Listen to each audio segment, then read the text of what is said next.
নমস্কার, শুরু করছি অমর কথাশিল্পী শরৎচন্দ্র চট্টোপাধ্যায়ের উপন্যাস দত্তা। উপন্যাসটি আমি ধারাবাহিকভাবে পাঠ করে শোনাব। আজ প্রথম পর্ব।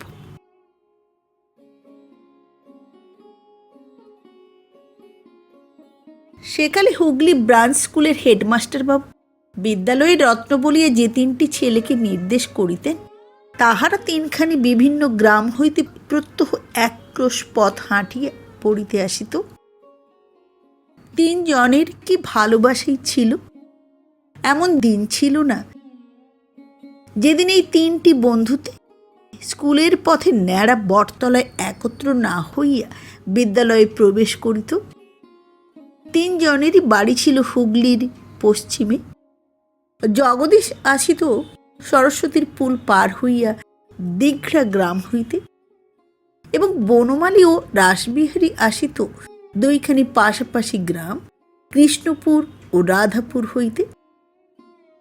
জগদীশ যেমন ছিল সবচেয়ে মেধাবী, তাহার অবস্থাও ছিল সবচেয়ে মন্দ। পিতা একজন ব্রাহ্মণ পণ্ডিত, যজমানি করিয়া বিয়া পৈতা দিয়াই সংসার চালাইতেন। বনমালীরা সঙ্গতিপন্ন জমিদার। তাহার পিতাকে লোকে বিত্তশালী ব্যক্তি বলিয়াই জানিত, অথচ পল্লীগ্রামের সরল জীবনযাত্রা নির্বাহ করিতেন। রাসবিহারীদের অবস্থা বেশ সচ্ছল। জমি জমা, চাষবাস, পুকুর, বাগান, পাড়াগায়ে যাহা থাকিলে সংসার চলিয়ে যায় সবই ছিল।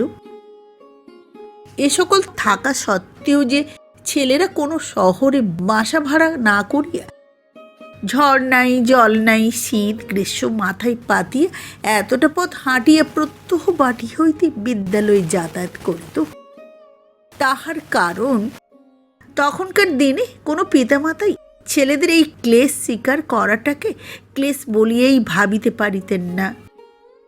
বরঞ্চ মনে করিতেন এতটুকু দুঃখ না করিলে সরস্বতী ধরা দিবেন না। তা কারণ যাই হোক, এমনি করিয়াই ছেলে 3টি এন্ট্রান্স পাশ করিয়াছিল। বটতলায় বসিয়া ন্যাড়া বটকে সাক্ষী করিয়া 3 বন্ধুতে প্রতিদিন এই প্রতিজ্ঞা করিত, জীবনে কখনো তাহারা পৃথক হইবে না, কখনো বিবাহ করিবে না, এবং উকিল হইয়া 3 জনেই একটা বাড়িতে থাকিবে। টাকা রোজগার করিয়া সমস্ত টাকা একটা সিন্ধুকে জমা করিবে এবং তাই দিয়া দেশের কাজ করিবে। এই তো গেল ছেলেবেলার কল্পনা।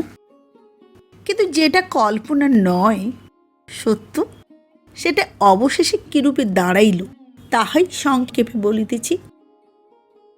বন্ধুত্বের প্রথম পাকটা এলাইয়া গেল বিএ ক্লাসে। কলিকাতায় কেশব সেনের তখন প্রচণ্ড প্রতাপ, বক্তৃতার বড় জোর। সে জোর পাড়াগাঁয়ের ছেলে 3টি হঠাৎ সামলাইতে পারিল না, ভাসিয়া গেল। গেল বটে, কিন্তু বনমালী এবং রাসবিহারী যেরূপ প্রকাশ্যে দীক্ষা গ্রহণ করিয়া ব্রাহ্ম সমাজভুক্ত হইল, জগদীশ সেরূপ পারিল না, ইতস্তত করিতে লাগিল। সে সর্বাপেক্ষা মেধাবী বটে, কিন্তু অত্যন্ত দুর্বল চিত্ত। তাহাতে তাহার ব্রাহ্মণ পণ্ডিত পিতা তখনও জীবিত ছিলেন, কিন্তু ও দুটির সে বালাই ছিল না। কিছুকাল পূর্বে পিতার পরলোক প্রাপ্তিতে বনমালী তখন কৃষ্ণপুরের জমিদার এবং রাসবিহারী তাহাদের রাধাপুরের সমস্ত বিষয় আশয়ের একছত্র সম্রাট। অতএব অনতিকাল পরেই এই 2 বন্ধু ব্রাহ্ম পরিবারে বিবাহ করিয়া বিদুষী ভার্যা লইয়া গৃহে ফিরিয়া আসিলেন। কিন্তু দরিদ্র জগদীশের সে সুবিধা হইল না। তাহাকে যথাসময়ে আইন পাশ করিতে হইল এবং এক গৃহস্থ ব্রাহ্মণের 11 বছরের কন্যাকে বিবাহ করিয়া অর্থোপার্জনের নিমিত্ত এলাহাবাদে চলিয়া যাইতে হইল। কিন্তু যাহারা রহিলেন, তাহাদের যে কাজ কলিকাতায় নিতান্ত সহজ মনে হইয়াছিল, গ্রামে ফিরিয়ে তাহাই একান্ত কঠিন ঠেকিল। বউ মানুষ, শ্বশুরবাড়ি আসিয়া ঘুমটা দেয় না, জুতা মোজা পরিয়ে রাস্তায় বাহির হয়। তামাশা দেখিতে 5খানা গ্রামের লোক ভিড় করিয়া আসিতে লাগিল, এবং গ্রাম জুড়িয়ে এমনি একটা কদর্য হুই হুই শুরু হইয়া গেল যে একান্ত নিরুপায় না হইলে আর কেহ স্ত্রী লইয়া সেখানে বাস করিতে পারে না। বনমালীর উপায় ছিল, সুতরাং সে গ্রাম ছাড়িয়া কলিকাতায় আসিয়া বাস করিল এবং একমাত্র জমিদারির উপর নির্ভর না করিয়া ব্যবসা শুরু করিয়া দিল। কিন্তু রাসবিহারীর অল্প আয়, কাজী সে নিজের পিঠের উপর একটা এবং বিদুষী ভার্যার পিঠের উপর একটা কুলা চাপা দিয়া কোনো মতে তাহার দেশের বাটিতেই একঘরে হইয়া বসিয়া রহিল।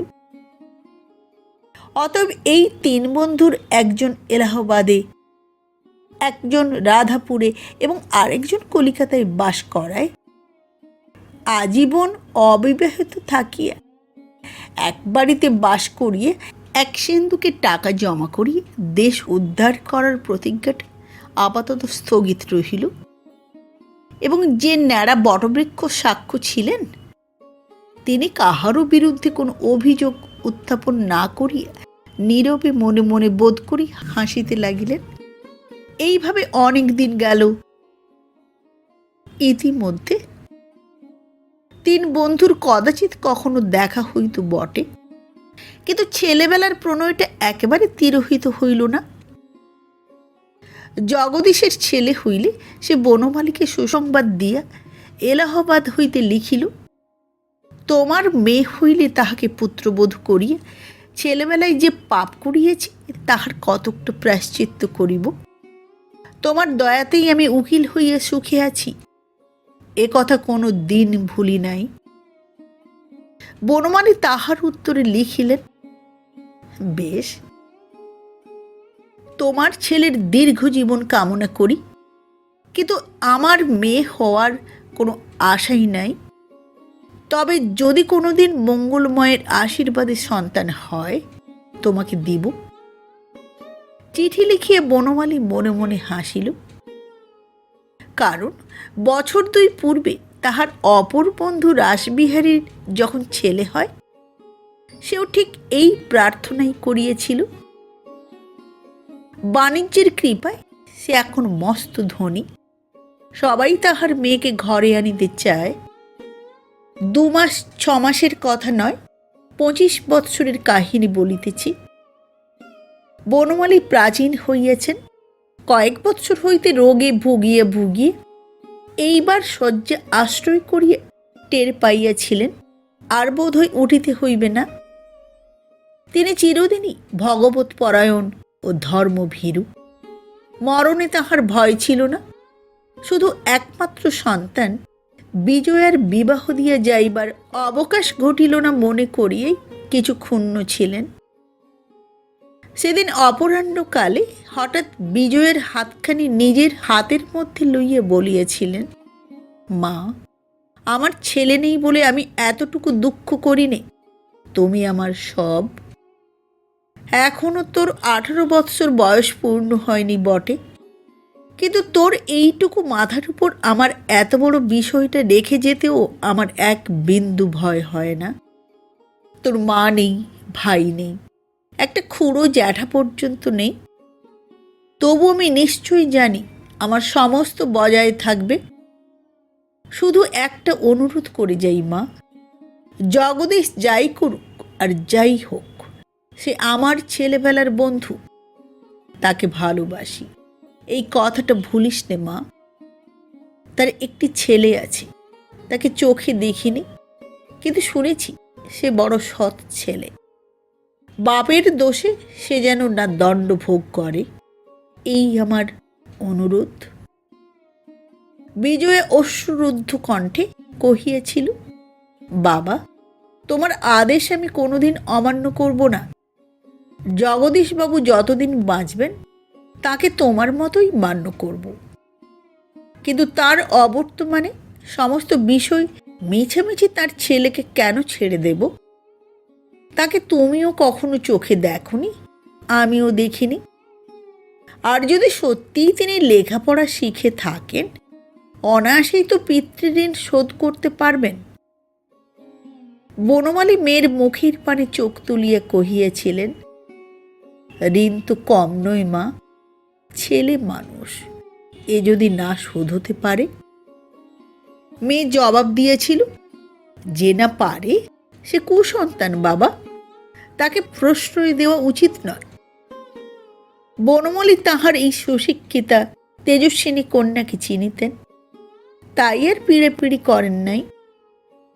শুধু একটা নিঃশ্বাস ফেলিয়ে বলিয়েছিলেন, সমস্ত কাজকর্মে ভগবানকে মাথার উপর রেখে যা কর্তব্য তাই করো মা। তোমাকে বিশেষ কোনো আদেশ দিয়ে আমি আবদ্ধ করে যেতে চাইনি বলিয়ে ক্ষণকাল মৌন থাকিয়া কহিয়াছিলেন, জানিস মা বিজয়া, এই জগদীশ যখন একটা মানুষের মতো মানুষ ছিল, তখন তুই না জন্মাতেই সে তোকে তার এই ছেলেটির নাম করে চেয়ে নিয়েছিল। আমিও মা কথা দিয়েছিলাম বলিয়া তিনি যেন উৎসুক দৃষ্টিতেই চাহিয়েছিলেন। তাহার এই কন্যাটি শিশুকালেই মাতৃহীন হইয়াছিল বলিয়া তিনি তাহার পিতা মাতা উভয়ের স্থান পূর্ণ করিয়াছিলেন। তাই বিজয়া পিতার কাছে মায়ের আবদার করিতেও কোনোদিন সংকোচ বোধ করে নাই। কহিয়াছিল, বাবা, তুমি তাকে শুধু মুখের কথাই দিয়েছিলে, তোমার মনের কথা দাওনি। কেন মা? তা দিলে কি একবার তাকে চোখের দেখা দেখতেও চাইতে না? বনমালী বলিয়েছিলেন, রাসবিহারীর কাছে যখন শুনেছিলাম ছেলেটি নাকি তার মায়ের মতোই দুর্বল, এমনকি ডাক্তারেরা তার দীর্ঘ জীবনের কোনো আশাই করেন না, তখন তাকে কাছে পেয়েও একবার আনিয়ে দেখতে চাইনি। এই কলকাতা শহরেই কোনো একটা বাসায় থেকে সে তখন বিয়ে পড়ত। তারপরে নিজের নানান অসুখে বিসুখে সে কথা আর ভাবিনি। কিন্তু এখন দেখছি সেটাই আমার মস্ত ক্ষতি হয়ে গেছে মা। তবু তোকে সত্যি বলছি বিজয়া, সে সময় জগদীশকে তোর সম্বন্ধে আমার মনের কথাই দিয়েছিলাম।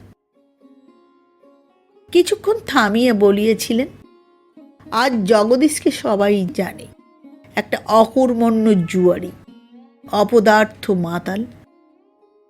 কিন্তু এই জগদীশই একদিন আমাদের সকলের চেয়েই ভালো ছেলে ছিল। বিদ্যা বুদ্ধির জন্য বলছি না মা, সে অনেকেরই থাকে, কিন্তু এমন প্রাণ দিয়ে ভালোবাসতে আমি কাউকে দেখিনি। এই ভালোবাসাই তার কাল হয়েছে। তার অনেক দোষ আমি জানি, কিন্তু যখনই মনে পড়ে স্ত্রীর মৃত্যুতে সে শোকে পাগল হয়ে গেছে, তখন তোর মায়ের কথা স্মরণ করে আমি তো মা তাকে মনে মনে শ্রদ্ধা না করে পারিনি। তার স্ত্রী ছিলেন সতীলক্ষ্মী। তিনি মৃত্যুকালে নরেনকে কাছে ডেকে শুধু বলেছিলেন, বাবা, শুধু এই আশীর্বাদই করে যাই যেন ভগবানের ওপর তোমার অচল বিশ্বাস থাকে। শুনেছি নাকি মায়ের এই শেষ আশীর্বাদটুকু নিষ্ফল হয়নি। নরেন এইটুকু বয়সেই ভগবানকে তার মায়ের মতোই ভালোবাসতে শিখেছে। যে পেরেছে, সংসারে আর তার বাকি কি আছে মা? বিজয়া প্রশ্ন করিয়েছিল, এইটাই কি সংসারের সবচেয়ে বড় পারা বাবা? মরণ প্রতীক্ষায় বনমালীর দিন কাটিতেছিল। কন্যার প্রশ্নে তাহার শুষ্ক চক্ষু সজল হইয়া উঠিয়াছিল। দুই হাত বাড়াইয়া মেয়েকে বুকের উপর টানিয়া লইয়া বলিয়েছিলেন, এইটি সবচেয়ে বড় পারা মা। সংসারের মধ্যে, সংসারের বাইরে, বিশ্ব ব্রহ্মাণ্ডে এত বড় পারার কিছু নেই বিজয়া। তুমি নিজে কোনোদিন পারো আর না পারো, এ যে পারে তার পায়ে যেন মাথা পাততে পারো। আমিও মরণকালে তোমাকে এই আশীর্বাদ করে যাই। পিতৃবক্ষের উপর উপুড় হইয়া পড়িয়া সেদিন বিজয়ার মনে হইয়াছিল কে যেন বড় মধুর, বড় উজ্জ্বল দৃষ্টি দিয়ে তাহার পিতার বুকের ভিতর হইতে তাহার নিজের বুকের গভীর অন্তঃস্থল পর্যন্ত চাহিয়ে দেখিতেছে। এই অভূতপূর্ব পরমাশ্চর্য অনুভূতি সেদিন ক্ষণকালের জন্য আবিষ্ট করিয়াছিল। বনমালী কহিয়াছিলেন, ছেলেটির নাম নরেন। তার বাপের মুখে শুনেছি সে ডাক্তার হয়েছে, কিন্তু ডাক্তারি করে না। এখন যদি এদেশে সে থাকতো, এই সময় একবার তাকে আনিয়ে চোখের দেখা দেখে নিতাম। বিজয়া জিজ্ঞাসা করিয়েছিল, এখন তিনি কোথায় আছেন? বনমালী বলিয়েছিলেন, তার মামার কাছে, বর্মায়। জগদীশের এখন তো আর সব কথা গুছিয়ে বলবার ক্ষমতা নেই, তবু তার মুখের দু একটা ভাষা ভাষা কথাই মনে হয় যেন সে ছেলে তার মায়ের সমস্ত সদ্গুণই পেয়েছে। ভগবান করুন যেখানে যেমন করেই থাক, যেন বেঁচে থাকে। সন্ধ্যা হইয়াছিল। বৃত্ত আলো দিতে আসি বিলাসবাবুর আগমন সংবাদ জানাইয়া গেলে বনমালী বলিয়াছিলেন, তবে তুমি নিচে যাও মা, আমি একটু বিশ্রাম করি। বিজয়া পিতার শিওরের বালিশগুলি গুছাইয়া দিয়ে পায়ের উপর শালখানি যথাস্থানে টানিয়া দিয়ে আলোটা চোখের উপর হইতে আড়াল করিয়া নিচে নামিয়া গেলে পিতার জীর্ণ বক্ষ ভেদিয়ে শুধু একটা দীর্ঘ নিঃশ্বাস পড়িয়াছিল। সেদিন বিলাসের আগমন সংবাদে কন্যার মুখের উপর যে আরক্ত আভাটুকু দেখা দিয়েছিল, বৃদ্ধকে তাহা ব্যথাই দিয়েছিল। বিলাস বিহারী রাসবিহারীর পুত্র। সেই কলকাতা শহরে থাকি বহু দিন যাবৎ প্রথমে FA এবং পরে BA পড়িতেছে। বনমালী সমাজ ত্যাগ করিয়া অবধি বড় একটা দেশে যাইতেন না। যদিচ ব্যবসায়ের শ্রীবৃদ্ধির সঙ্গে সঙ্গে দেশেও জমিদারি অনেক বাড়াইয়াছিলেন, কিন্তু সে সমস্ত তত্ত্বাবধানের ভার বাল্যবন্ধু রাসবিহারীর উপরেই ছিল। সেই সূত্রেই এ বাটিতে বিলাসের আসা যাওয়া আরম্ভ হইয়া কিছুদিন হইতে অন্য যে কারণে পর্যবসিত হইয়াছিল তাহা পরেই প্রকাশ পাইবে। মাস 2 হইল বনমালীর মৃত্যু হইয়াছে। তাহার কলিকাতার এত বড় বাড়িতে বিজয়া এখন একা। তাহার দেশের বিষয় সম্পত্তির দেখাশোনা রাসবিহারী করিতে লাগিলেন এবং সেই সূত্রে তাহার এক প্রকার অভিভাবক হইয়াও বসিলেন, কিন্তু নিজে থাকেন গ্রামে। সেই জন্য পুত্র বিলাসবিহারীর উপরেই বিজয়ার সমস্ত খবরদারির ভার পড়িল। সেই তাহার প্রকৃত অভিভাবক হইয়া উঠিল। তখন এই সময়টায় প্রতি ব্রাহ্ম পরিবারে সত্য, সুনীতি, সুরুচি এই শব্দগুলো বেশ বড় করিয়াই শিখানো হইত। কারণ বিদেশে পড়িতে আসিয়া হিন্দু যুবকেরা যখন পিতামাতার বিরুদ্ধে, দেবদেবীর বিরুদ্ধে, প্রতিষ্ঠিত সমাজের বিরুদ্ধে বিদ্রোহ করিয়া এই সমাজের বাঁধানো খাতায় নাম লিখাইয়া বসিত, তখন এই শব্দগুলোই চারা দিয়ে তাহাদের কাঁচা মাথা ঘাড়ের উপর সোজা করিয়া রাখিত, ঝুঁকিয়া ভাঙিয়া পড়িতে দিত না। তাহারা কহিত, যাহা সত্য বলিয়া বুঝিবে তাহাই করিবে। মায়ের অশ্রু জলই বলো আর বাপের দীর্ঘ নিঃশ্বাসই বলো, কিছুই দেখিবার শুনিবার প্রয়োজন নাই। ওসব দুর্বলতা সর্বপ্রযত্নে পরিহাস করিবে, নচেত আলোকের সন্ধান পাইবে না। কথাগুলা বিজয়াও শিখিয়াছিল। আজ গ্রাম হইতে বিলাসবাবু বৃদ্ধ মাতাল জগদীশের মৃত্যু সংবাদ লইয়া আসিয়াছিলেন। বিজয়ের সে পিতৃবন্ধু বটে, কিন্তু বিলাসবাবু যখনই বলিতে লাগিলেন কেমন করিয়া জগদীশ মদ খাইয়া মাতাল হইয়া ছাদের উপর হইতে পড়িয়া মরিয়াছে, তখন ব্রাহ্ম ধর্মের সুনীতি স্মরণ করিয়া বিজয়া এই দুর্ভাগা পিতৃসখার বিরুদ্ধে ঘৃণায় ওষ্ঠ কুঞ্চিত করিতে বিন্দুমাত্র সংকোচ বোধ করিল না। বিলাস বলিতে লাগিল, জগদীশ মুখুজ্জি আমার বাবারও ছেলেবেলার বন্ধু ছিলেন, কিন্তু তিনি তাহার মুখ পর্যন্ত দেখতেন না। টাকা ধার করতে দুবার এসেছিল, বাবা চাকর দিয়ে তাকে ফটকের বার করে দিয়েছিলেন। তিনি সর্বদা বলেন, এইসব দুর্নীতি পরায়ণ লোকগুলোকে প্রশ্রয় দিলে মঙ্গলময় ভগবানের শ্রীচরণে অপরাধ করা হয়। বিজয়া সায় দিয়া কহিল, অতি সত্য কথা। বিলাস উৎসাহিত হইয়া বক্তৃতার ভঙ্গিতে বলিতে লাগিল, বন্ধুই হোক আর যেই হোক, দুর্বলতা বশে কোনো মতেই ব্রাহ্ম সমাজের চরম আদর্শকে ক্ষুণ্ণ করা উচিত নয়। জগদীশের সমস্ত সম্পত্তি এখন ন্যায়ত্ব আমাদের। তার ছেলে পিতৃঋণ শোধ করতে পারে ভালো, না পারে আইন মতো আমাদের এই দণ্ডই সমস্ত হাতে নেওয়া উচিত। বস্তুত ছেড়ে দেবার আমাদের কোনো অধিকার নেই, কারণ এই টাকায় আমরা অনেক সৎকার্য করতে পারি। সমাজের কোনো ছেলেকে বিলাত পর্যন্ত পাঠাতে পারি, ধর্মপ্রচারে ব্যয় করতে পারি, কত কি করতে পারি। কেন তা না করব বলুন? তাছাড়া জগদীশ বাবু কিংবা তার ছেলে আমাদের সমাজভুক্ত নয় যে তাকে দয়া করা আবশ্যক। আপনার সম্মতি পেলেই বাবা সমস্ত ঠিক করে ফেলবেন বলে আজ আমাকে আপনার কাছে পাঠিয়েছেন। বিজয়া মৃত পিতার শেষ কথাগুলো স্মরণ করিয়া ভাবিতে লাগিল। সহসা জবাব দিতে পারিল না।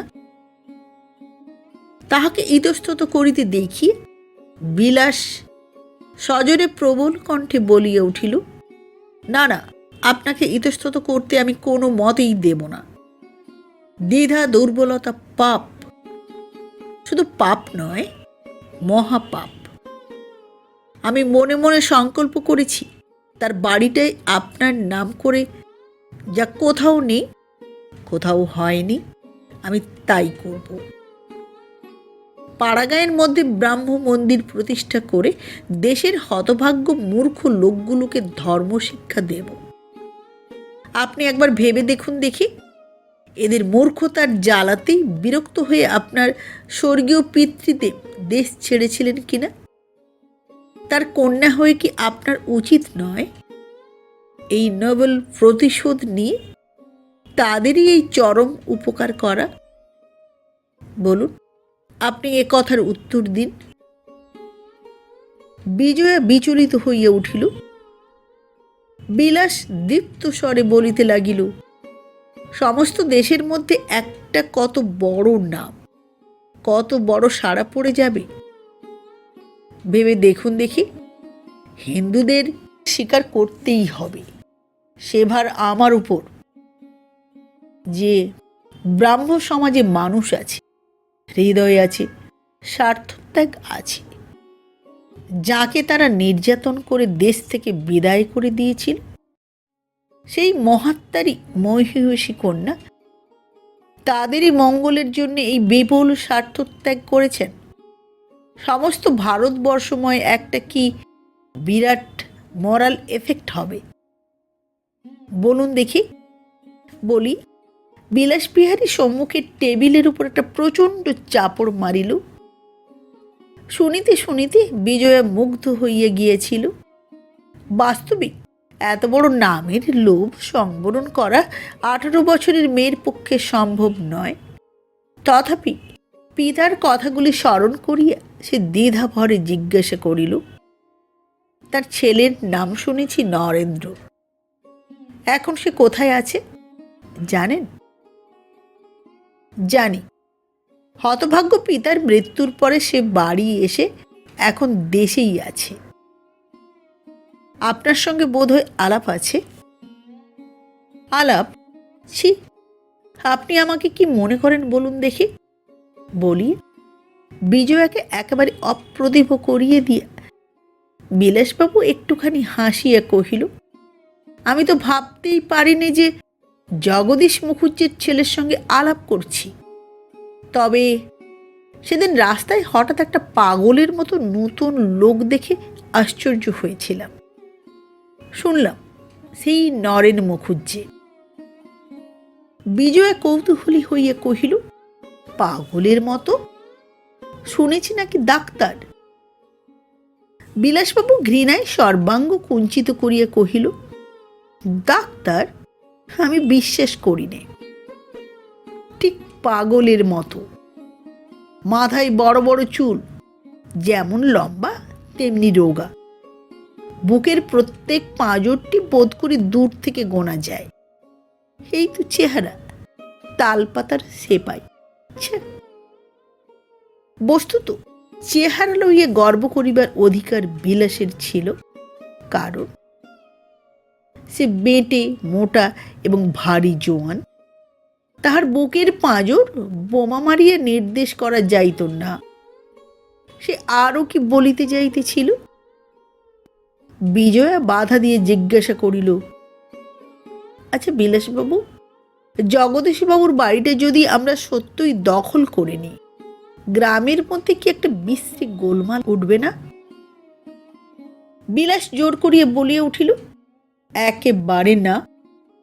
আপনি ৫-৭খানা গ্রামের মধ্যে এমন একজনও পাবেন না যার ওই মাতালটার উপর বিন্দুমাত্র সহানুভূতি ছিল। আহা, বলে এমন লোক ও অঞ্চলে নেই। একটু হাসিয়া কহিল, কিন্তু তাও যদি না হতো, আমি বেঁচে থাকা পর্যন্ত সে চিন্তা আপনার মনে আনাও উচিত নয়। কিন্তু আমি বলি, অন্তত কিছুদিনের জন্য আপনার একবার দেশে যাওয়া কর্তব্য। বিজয়া আশ্চর্য হইয়া জিজ্ঞাসা করিল, কেন? আমরা কখনোই তো সেখানে যাইনি। বিলাস জোর দিয়ে বলিল, সেই জন্যই তো বলি আপনার যাওয়া চাই। প্রজাদের একবার তাদের মহারানীকে দেখতে দিন। আমার তো নিশ্চয়ই মনে হয় এ সৌভাগ্য থেকে তাদের বঞ্চিত করা অপরাধ। লজ্জায় বিজয়ের মুখ আরক্ত হইয়া উঠিল। সে আনত মুখে কি একটা বলিবার উপক্রম করিতে বিলাস বাধা দিয়ে বলিয়া উঠিল, ইতস্তত করবার এতে কিছু নেই। একবার ভেবে দেখুন দেখি, কত কাজ সেখানে আপনার করবার আছে। এ কথা যে আপনার মুখের ওপরেই আমি বলতে পারি যে আপনার বাবা সমস্ত দেশের মালিক হয়েও যে কতকগুলো খ্যাপা কুকুরের ভয় আর কখনো গ্রামে ফিরে গেলেন না, সে কি ভালো কাজ করেছিলেন? এই কি আমাদের ব্রাহ্ম সমাজের আদর্শ? এ যে কোনো সমাজেরই আদর্শ নয়, তাতে আর ভুল কি? বিজয়া ক্ষণকাল চুপ করিয়ে থাকিয়া বলিল, কিন্তু বাবার মুখে শুনেছি আমাদের দেশের বাড়ি তো বাস করবার উপযুক্ত নয়। বিলাস বলিল, আপনি হুকুম দিন, একবার বলুন সেখানে যাবেন। আমি 10 দিনের মধ্যে তাকে বাসের উপযুক্ত করে দেব। আমার উপর নির্ভর করুন, যাতে সে বাড়ি আপনার মর্যাদা সম্পূর্ণ বহন করতে পারে। আমি প্রাণপণে তার বন্দোবস্ত করে দেব। দেখুন, একটা কথা আমার বহুদিন থেকে বারবার মনে হয়, আপনাকে শুধু সামনে রেখে আমি কি যে করে তুলতে পারি তার বোধ করে সীমা পরিসীমা নেই। বিজয়াকে সম্মত করাইয়া বিলাস প্রস্থান করিলে সে সেইখানেই চুপ করিয়া বসিয়া রহিল। যাহা তাহার দেশ, সেখানে সে জন্মাবধি কখনো যায় নাই বটে, কিন্তু মাঝে মাঝে পিতার মুখে তাহার কত বর্ণনাই না শুনিয়াছে। দেশের গল্প করিতে তাহার উৎসাহ আনন্দ ধরিত না, কিন্তু তখন সে সকল কাহিনী তাহার কিছুমাত্র মনোযোগ আকর্ষণ করিতে পারিত না। যেমন শুনিত তেমনি ভুলিত। কিন্তু আজ কোথা হইতে অকস্মাৎ ফিরিয়া আসিয়া সেই সব বিস্তৃত বিবরণ একেবারে আকার ধরিয়া তাহার চোখের উপর দেখা দিল। তাহার মনে হইতে লাগিল, তাহাদের গ্রামের বাড়ি কলিকাতার এই অট্টালিকার মতো বৃহৎ ও জমকালো নয় বটে, কিন্তু সেই তো তাহার সাত পুরুষের বাস্তব ভিটা। সেখানে পিতামহ পিতামহী, প্রপিতামহ প্রপিতামহী, তাঁদেরও বাপ মা, এমন কত পুরুষের সুখে দুঃখে উৎসবে ব্যসনে যদি দিন কাটিয়ে থাকে, তবে তাহারই বা কাটিবে না কেন? গলির সম্মুখে হাজরাদের তেতলা বাড়ির আড়ালে সূর্য অদৃশ্য হইল। এলইয়া পিতার সঙ্গে তাহার কত দিন কত কথা হইয়া গেছে। তাহার মনে পড়িল কত সন্ধ্যায় তিনি ওই ইজি চেয়ারটার উপর বসিয়া দীর্ঘশ্বাস ফেলিয়া বলিয়াছিলেন, বিজয়া, আমার দেশের বাড়িতে কখনো এ দুঃখ পাইনি। সেখানে কোনো হাজরার তেতলা ছাদি আমার শেষ সূর্যাস্তটুকুকে এমন করে কোনোদিন আড়াল করে দাঁড়ায়নি। তুই তো জানিস নে মা, কিন্তু আমার যে চোখ দুটি এই বুকের ভেতর থেকে উঁকি মেরে চেয়ে আছে, তাই স্পষ্ট দেখতে পাচ্ছে আমাদের ফুলবাগানের ধারের ছোট্ট নদীটি এতক্ষণে সোনার জলে টলটল করে উঠেছে, আর তার পরপারে বাঁশবনের আড়াল হইতে সূর্যি ঠাকুর এখনো যাই যাই করেও গ্রামের মায়া কাটিয়ে যেতে পারেননি। ওই তো মা, গলির মোড়ে দেখতে পাচ্ছিস, দিনের কাজ শেষ করে ঘর পানে মানুষের স্রোত বয়ে যাচ্ছে। কিন্তু এই 10-12 হাত জমিটুকু ছেড়ে তাদের সঙ্গে যাবার তো আর একটুকুও পথ নেই। এমনি করে এই সন্ধ্যাবেলায় সেখানেও উল্টো স্রোত ঘর পানে বয়ে যেতে দেখেছি। কিন্তু তার প্রত্যেক গরু বাছুরটির গোয়াল ঘরের পরিচয় পর্যন্ত জানতাম মা। বলিয়া অকস্মাৎ একটা অতি গভীর শ্বাস হৃদয়ের ভিতর হইতে মোচন করিয়া নীরব হইয়া থাকিতেন। যে গ্রাম একদিন তিনি ত্যাগ করিয়া আসিয়াছিলেন, এত সুখৈশ্বর্যের মধ্যেও যে তাহারই জন্যে তাহার ভিতরটা কাঁদিতে থাকিত, ইহা যখন তখন বিজয়া টের পাইত। তথাপি একটা দিনের জন্য সে ইহার কারণ চিন্তা করিয়া দেখে নাই। কিন্তু আজ বিলাসবাবু সেই দিকে তাহার দৃষ্টি আকর্ষণ করিয়া চলিয়া গেলে পরলোকগত পিতৃদেবের কথাগুলো স্মরণ করিতে করিতে তাহার প্রচ্ছন্ন বেদনার হেতু অকস্মাৎ এক মুহূর্তেই তাহার মনের মধ্যে উদ্ভাসিত হইয়া উঠিল। কলিকাতার এই বিপুল জনারণ্যের মধ্যেও তিনি যে কিরূপ একাকী দিন যাপন করিয়া গেছেন, আজ তাহা সে চোখের উপর দেখিতে পাইয়া একেবারে ভয় পাইয়া গেল।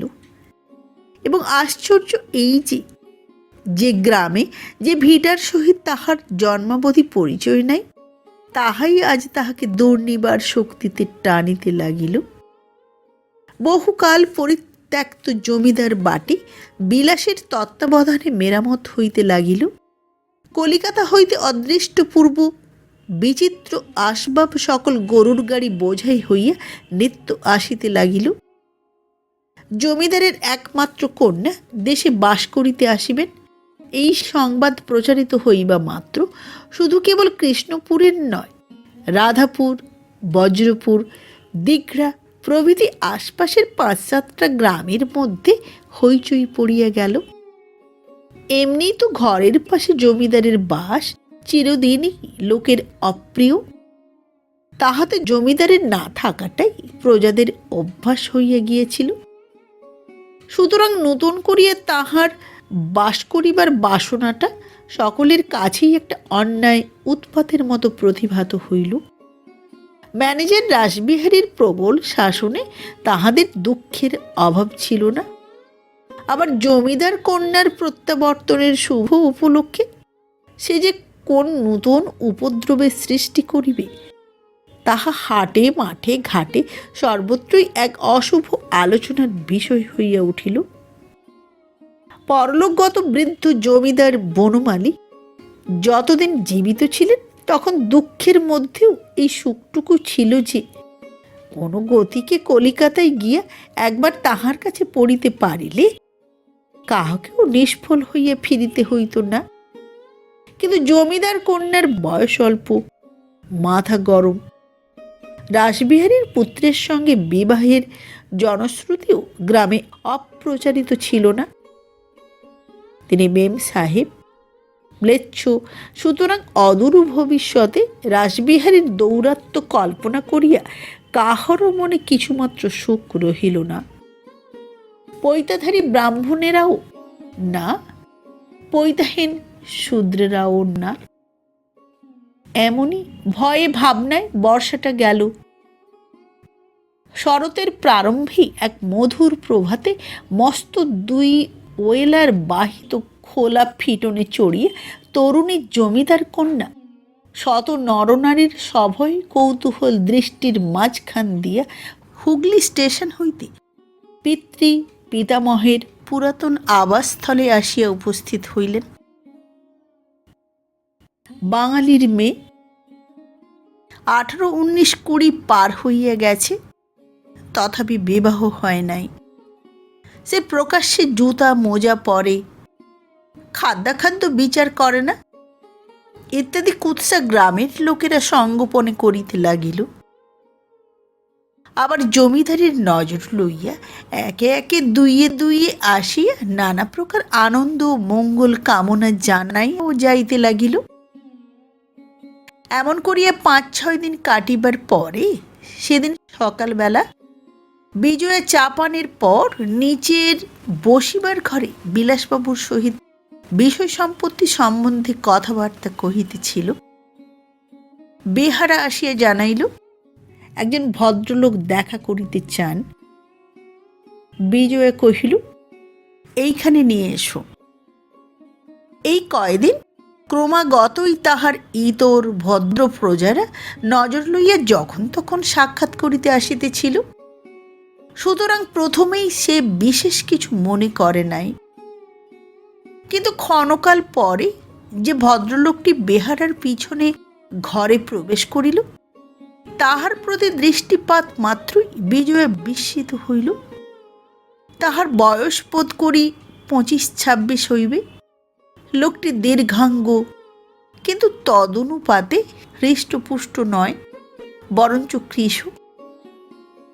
বর্ণ উজ্জ্বল গৌর, গোপ দাড়ি কামানো, পায়ে চটি জুতা, গায়ে জামা নাই, শুধু একখানি মোটা চাদরের ফাঁক দিয়া শুভ্র পৈতার গোছা দেখা যাইতেছে।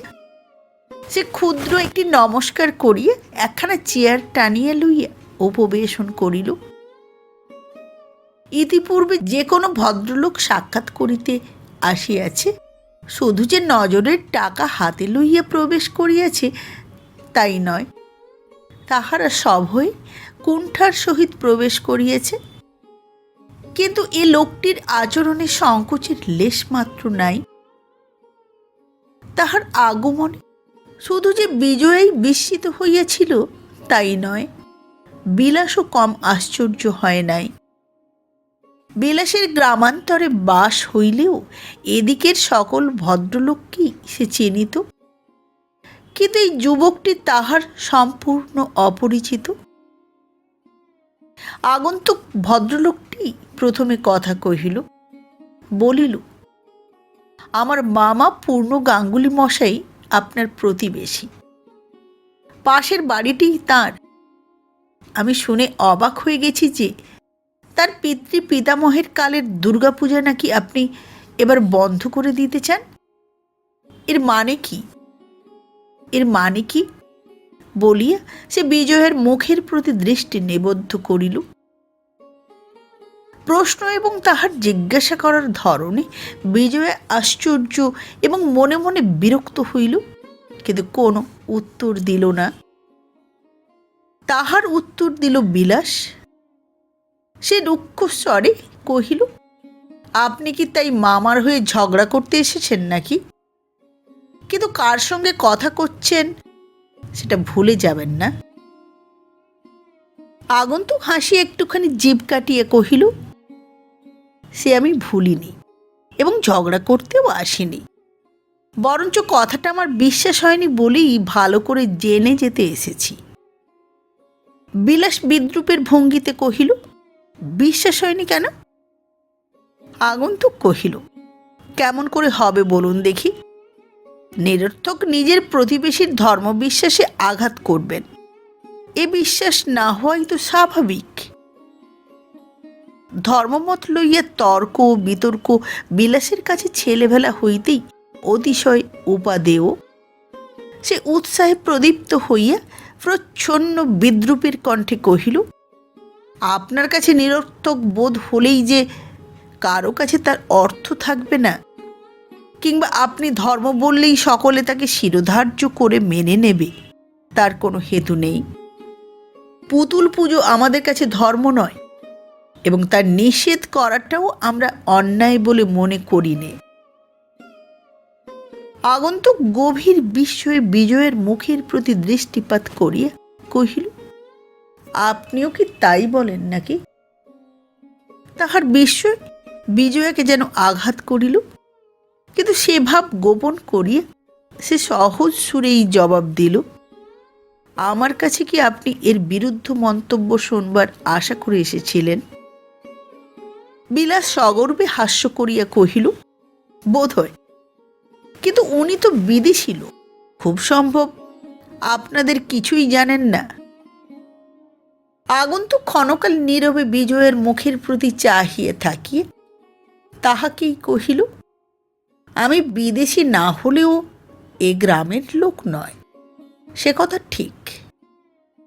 তবুও এ আমি সত্যি আপনার কাছে আশা করিনি।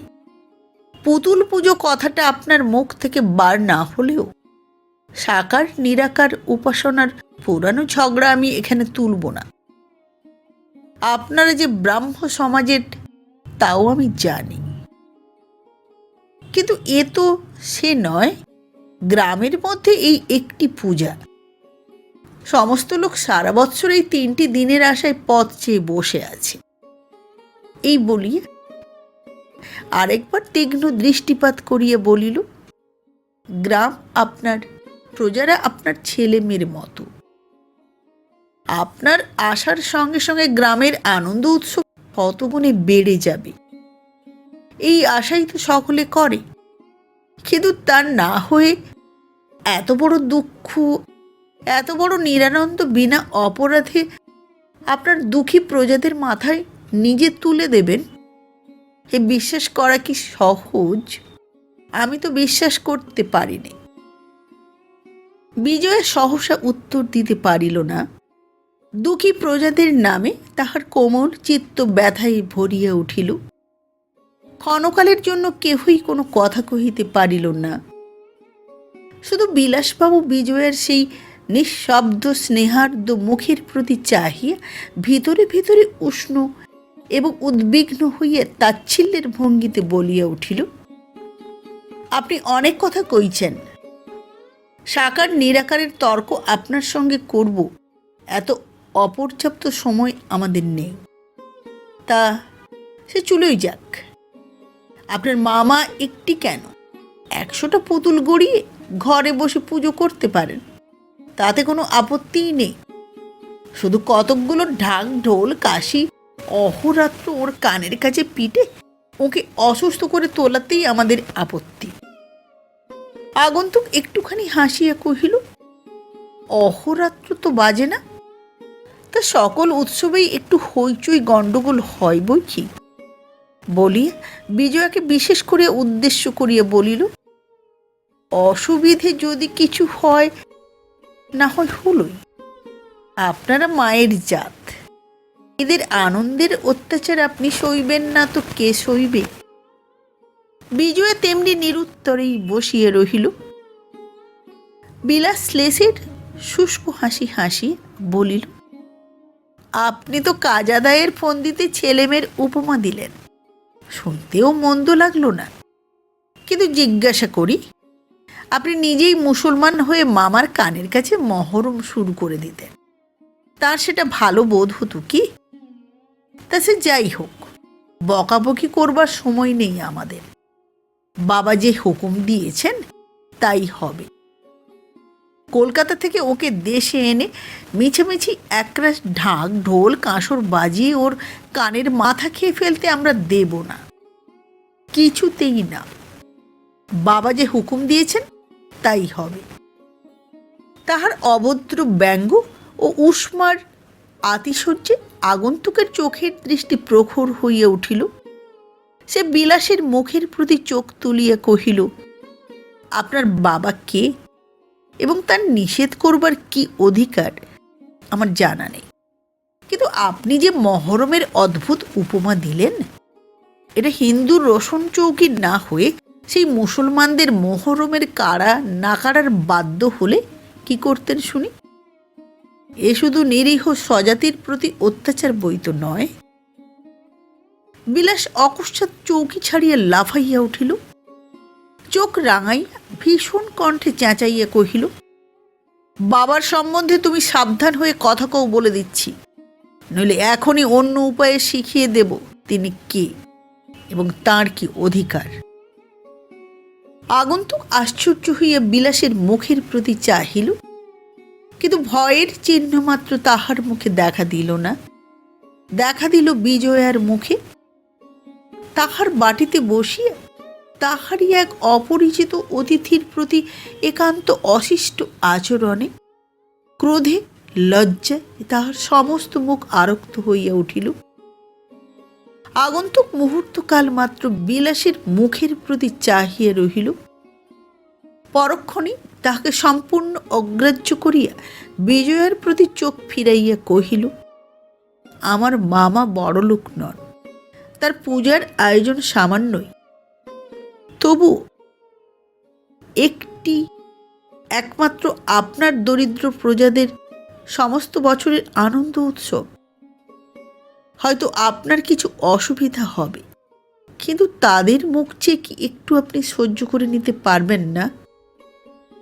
বিলাস ক্রোধে উন্মত্ত প্রায় হইয়া সম্মুখের টেবিলের উপর প্রচণ্ড মুষ্টাঘাত করিয়া চিৎকার করিয়া উঠিল, না, পারবেন না, পারবেন না, 100 বার পারবেন না।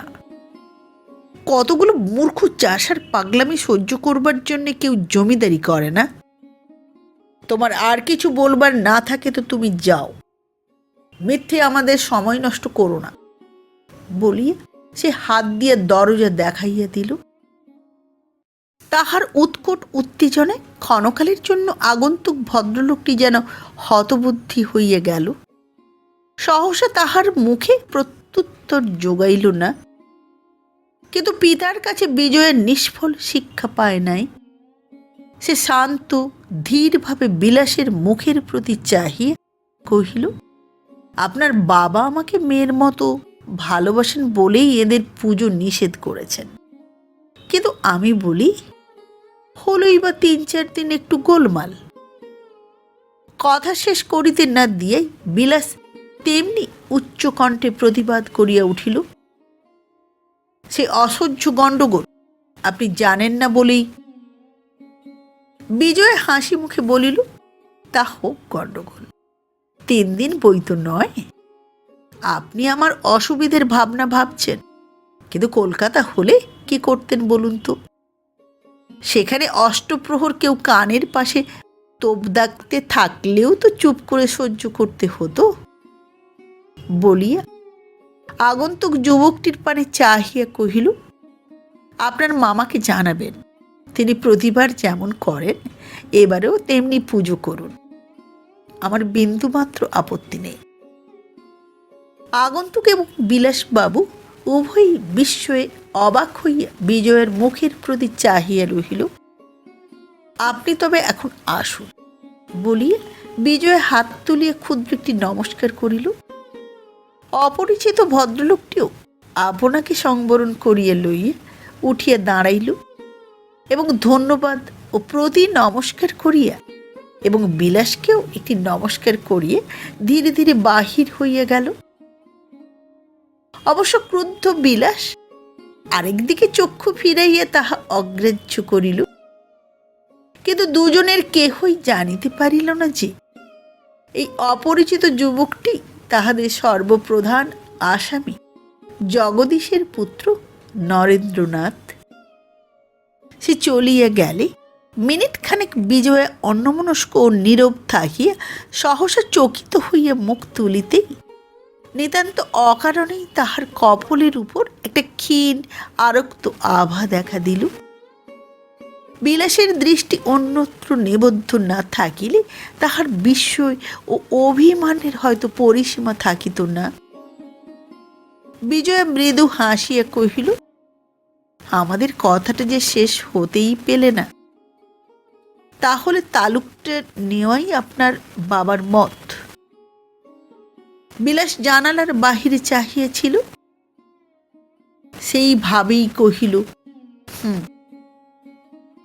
বিজয়া জিজ্ঞাসা করিল, কিন্তু এর মধ্যে কোন রকম গোলমাল নেই তো? বিলাস বলিল, না।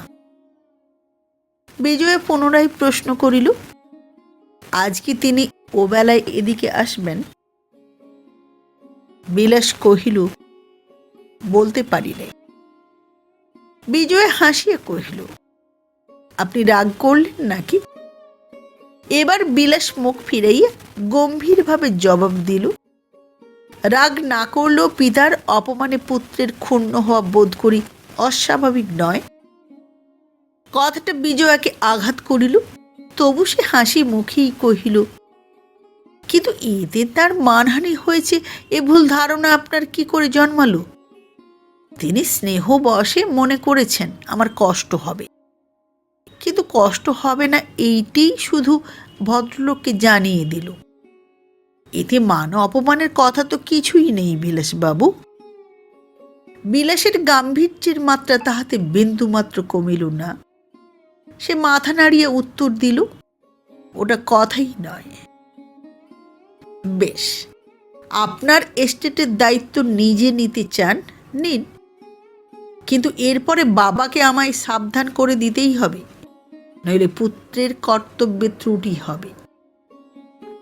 এই অচিন্তনীয় রূঢ় প্রত্যুত্তরে বিজয়া বিস্ময়ে অবাক হইয়া রহিল এবং কিছুক্ষণ স্তব্ধভাবে থাকিয়া অত্যন্ত ব্যথার সহিত কহিল, বিলাসবাবু, এই সামান্য বিষয়টাকে যে আপনি এমন করে নিয়ে এত গুরুতর করে তুলবেন এ আমি মনেও করিনি। ভালো, আমার বোঝবার ভুলে যদি অন্যায় হয়ে থাকে আমি অপরাধ স্বীকার করছি, ভবিষ্যতে আর হবে না। এই বলিয়া বিজয়া বিলাসের মুখের প্রতি চাহিয়া একটা নিঃশ্বাস ফেলিল। সে ভাবিয়েছিল ইহার পরে কাহারও কোনো কথাই আর থাকিতে পারে না। দোষ স্বীকারের সঙ্গে সঙ্গেই তাহার সমাপ্তি হইয়া যায়। কিন্তু এ সংবাদ তাহার জানা ছিল না যে দুষ্ট ব্রণের মতো এমন মানুষও আছে যাহার বিষাক্ত ক্ষুধা একবার কাহারও ত্রুটির মধ্যে আশ্রয় গ্রহণ করিলে আর কোনো মতেই নিবৃত্ত হইতে চাহে না। তাই বিলাস যখন প্রত্যুত্তরে কহিল, তাহলে পূর্ণ গাঙ্গুলিকে জানিয়ে পাঠান যে রাসবিহারীবাবু যে হুকুম দিয়েছেন তার অন্যথা করা আপনার সাধ্য নয়, তখন বিজয়ের দৃষ্টির সম্মুখে এই লোকটির হিংস্র প্রকৃতিটা এক মুহূর্তে একেবারে পরিস্ফুট হইয়া দেখা দিল। সে কিছুক্ষণ নিঃশব্দে চাহিয়ে থাকি ধীরে ধীরে কহিল, সেটা কি ঢের বেশি অন্যায় কাজ হবে না? আচ্ছা, আমি নিজেই না হয় চিঠি লিখে তার অনুমতি নিচ্ছি। বিলাস বলিল, এখন অনুমতি নেওয়া না নেওয়া দুই সমান। আপনি যদি তাকে সমস্ত গ্রামের মধ্যে অশ্রদ্ধার পাত্র করে তুলতে চান, আমাকেও তাহলে অত্যন্ত অপ্রিয় কর্তব্য পালন করতে হবে। বিজয়ের অন্তরটা অকস্মাৎ ক্রোধে পরিপূর্ণ হইয়া উঠিল, কিন্তু সে আত্মসংযম করিয়া ধীরভাবে প্রশ্ন করিল, এই কর্তব্যটা কি শুনি? বিলাস বলিল, আপনার জমিদারি শাসনের মধ্যে তিনি যেন আর হাত না দেন।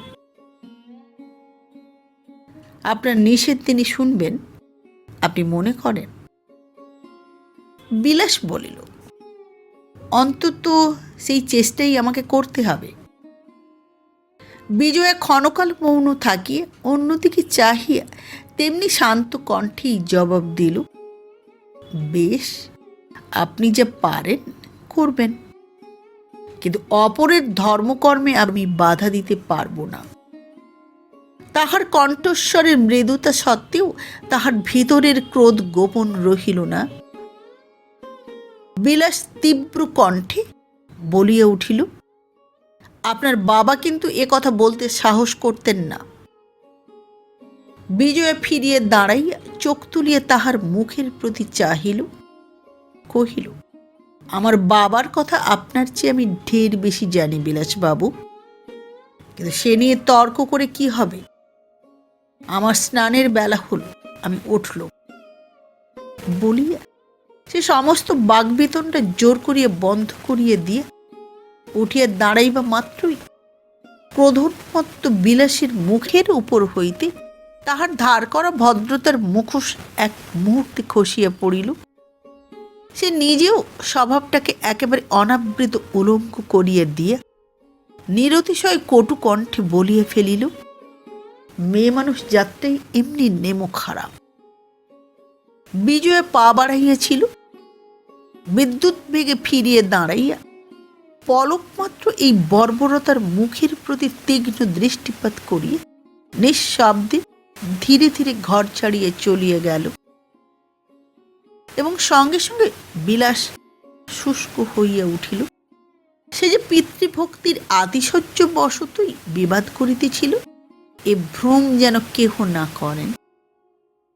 এ সকল লোকের স্বভাবই এই যে ছিদ্র পাইলেই তাহাকে নিরর্থক বড় করিয়া দুর্বলকে পীড়া দিতে, ভীতকে আরো ভয় দেখাইয়া ব্যাকুল করিয়া তুলিতে আনন্দ অনুভব করে। তা সে যাই থাক এবং হেতু যত অসংলগ্নই হোক। কিন্তু বিজয়া যখন তিলার্ধ অবনত না হইয়া তাহাকেই তুচ্ছ করিয়া দিয়ে ঘৃণাভরে চলিয়া গেল, তখন এই গায়ে পড়া কলহের সমস্ত ক্ষুদ্রতা তাহাকে তাহার নিজের কাছে অত্যন্ত ছোট করিয়া ফেলিল। সে খানিকক্ষণ চুপ করিয়া বসিয়া থাকিয়া মুখখানা কালি করিয়া আস্তে আস্তে বাড়ি চলিয়া গেল। অপরাহ্নকালে রাসবিহারী ছেলে সঙ্গে করিয়া দেখা করিতে আসিলেন। বলিলেন, কাজটা ভালো হয়নি মা। আমার হুকুমের বিরুদ্ধে হুকুম দেওয়ায় আমাকে ঢের বেশি অপ্রতিভ করা হয়েছে। তা যাক, বিষয় যখন তোমার, তখন এ কথা নিয়ে আর অধিক ঘাঁটাঘাঁটি করতে চাইনি। কিন্তু বারংবার এরকম ঘটলে আত্মসম্মান বজায় রাখবার জন্যে আমাকে তফাৎ হতেই হবে, তা জানিয়ে রাখছি। বিজয়া কোনো উত্তর দিল না, বরঞ্চ মৌন মুখে সে অপরাধটা একরকম স্বীকার করিয়াই লইল। রাসবিহারী তখন কোমল হইয়া বিষয় সংক্রান্ত অন্যান্য কথাবার্তা তুলিলেন।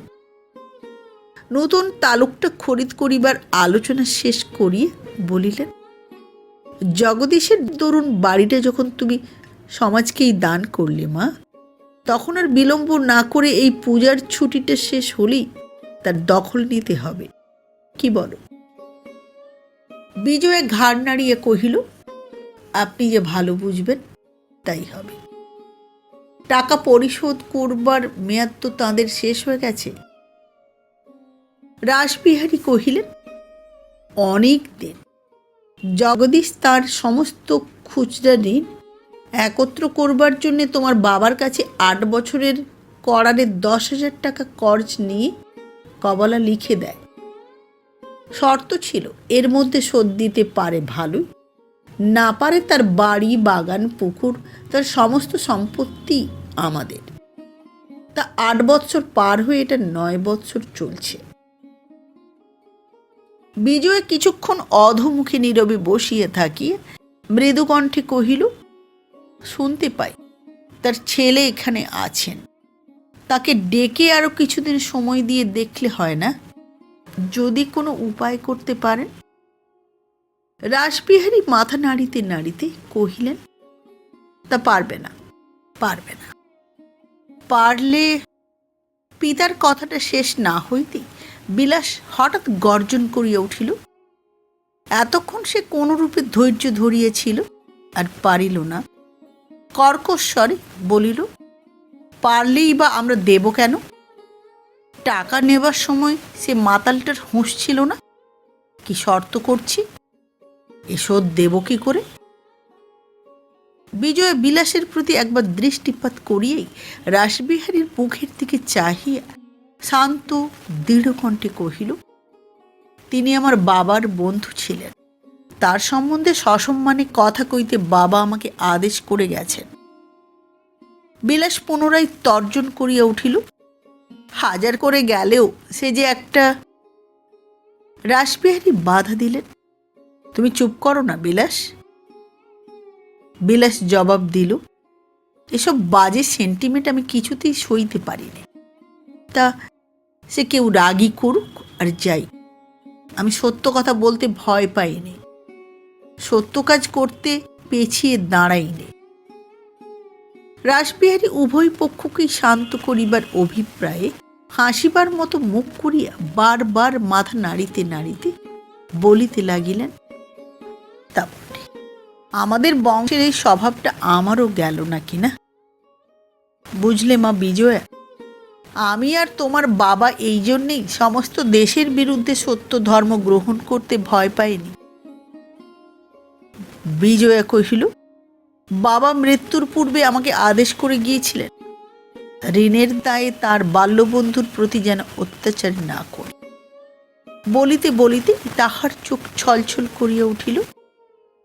স্নেহময় পিতার যে অনুরোধ তাহার জীবিতকালে অসঙ্গত খেয়াল বলিয়েই বোধ হইয়াছিল, তাহার মৃত্যুর পরে আজ তাহাই দুরতিক্রম্য আদেশের মতো তাহাকে বাধা দিতেছিল। বিলাস কহিল, তবে তিনিই কেন সমস্ত দেনাটা নিজে ছেড়ে দিয়ে গেলেন না শুনি? বিজয়া তাহার কোনো উত্তর না দিয়ে রাসবিহারীর মুখের প্রতি চাহিয়া পুনরায় কহিল, জগদীশবাবুর ছেলেকে ডেকে পাঠিয়ে সমস্ত কথা জানানো হয়, এই আমার ইচ্ছে। তিনি জবাব দেবার পূর্বেই বিলাস নির্লজ্জের মতো আবার গর্জন করিল, সে যদি আরো 10 বৎসর সময় চায় তাই দিতে হবে নাকি? তাহলে দেশে সমাজ প্রতিষ্ঠার আশা সাগরের অতল গর্ভে বিসর্জন দিতে হবে দেখছি। বিজয়া ইহার উত্তর না দিয়া রাসবিহারীকেই লক্ষ্য করিয়া কহিল, আপনি একবার তাকে ডেকে পাঠিয়ে এ বিষয়ে তাঁর কি ইচ্ছা জানতে পারবেন নাকি? রাসবিহারী অতিশয় ধূর্ত লোক। তিনি ছেলের অধ্যত্বের জন্য মনে মনে বিরক্ত হইলেও বাহিরে তাহারই মতটাকে সমীচীন প্রমাণ করিতে একটুখানি ভূমিকা স্থলে ধীরভাবে কহিলেন, দেখো মা, তোমাদের মতান্তরের মধ্যে তৃতীয় ব্যক্তির কথা কোয়া উচিত নয়, কারণ কিসে তোমাদের ভালো সে আজ না হয় কাল তোমরাই স্থির করে নিতে পারবে। হে বুড়োর মতামতের আবশ্যক হবে না, কিন্তু কথা যদি বলতে হয় মা, বলতেই হবে। কিন্তু এক্ষেত্রে তোমারই ভুল হচ্ছে। জমিদারি চালাবার কাজে আমাকেও বিলাসের কাছে হার মানতে হয়, সে আমি অনেকবার দেখেছি। আচ্ছা, তুমি বলো দেখি, কার গরজ বেশি, তোমার না জগদীশের ছেলের? তার ঋণ পরিশোধের সাধ্যই যদি থাকতো, সে কি নিজে এসে একবার চেষ্টা করে দেখতো না? সে তো জানে তুমি এসেছ। এখন আমরাই যদি উপযাচক হয়ে তাকে ডাকিয়ে পাঠাই, সে নিশ্চয়ই একটা বড় রকমের সময় নেবে। সে টাকাও দিতে পারবে না, তোমাদের সমাজ প্রতিষ্ঠার সংকল্প চিরদিনের জন্য ডুবে যাবে। বেশ করে ভেবে দেখো দেখি মা, এই কি ঠিক নয়? বিজয়া নীরবে বসিয়া রহিল। তাহার মনের ভাব অনুমান করিয়া বৃদ্ধ রাসবিহারী ক্ষণকাল পরে কহিলেন, বেশ তো, তার অগোচরে তো কিছুই হতে পারবে না। তখন নিজে যদি সে সময় চায়, তখন না হয় বিবেচনা করেই দেখা যাবে। কি বলো মা? বিজয়া ঘাড় নাড়িয়ে জানাইল, আচ্ছা। কিন্তু তাহার মুখের চেহারা দেখিয়ে স্পষ্ট বোঝা গেল সে মনে মনে এই প্রস্তাব অনুমোদন করে নাই। রাসবিহারী আজ বিজয়াকে চিনিলেন। তিনি নিশ্চয়ই বুঝিলেন এ মেয়েটির বয়স কম, কিন্তু সে যে তাহার পিতার বিষয়ের মালিক ইহা সে জানে, এবং তাহাকে মুঠার ভিতরে আনিতে সময় লাগিবে। সুতরাং একটা কথা লইয়েই বেশি টানা হেঁচড়া সঙ্গত নয় বিবেচনা করিয়া সান্ধ্য উপাসনার নাম করিয়া গাত্রোত্থান করিলেন। বিজয়া প্রণাম করিয়া নিঃশব্দে আসন ছাড়িয়া উঠিয়া দাঁড়াইল। তিনি আশীর্বাদ করিয়া বাহির হইয়া গেলেন। বিজয়া মুহূর্তকাল মাত্র চুপ করিয়া দাঁড়াইয়া থাকিয়া কহিল, আমার অনেকগুলো চিঠিপত্র লিখতে আছে, আপনার কি আমাকে কোনো আবশ্যক আছে? বিলাস রূঢ়ভাবে জবাব দিল, কিছু না, আপনি যেতে পারেন। আপনাকে চা পাঠিয়ে দিতে বলবো কি? না, দরকার নেই। আচ্ছা, নমস্কার বলি বিজয়া দুই করতল একবার একত্র করিয়ে ঘর ছাড়িয়ে চলিয়া গেল। নমস্কার, আজ এই পর্যন্ত। আবার দেখা হবে আগামী পর্বে উপন্যাসের পরবর্তী অংশ নিয়ে। আজকের মতো নমস্কার।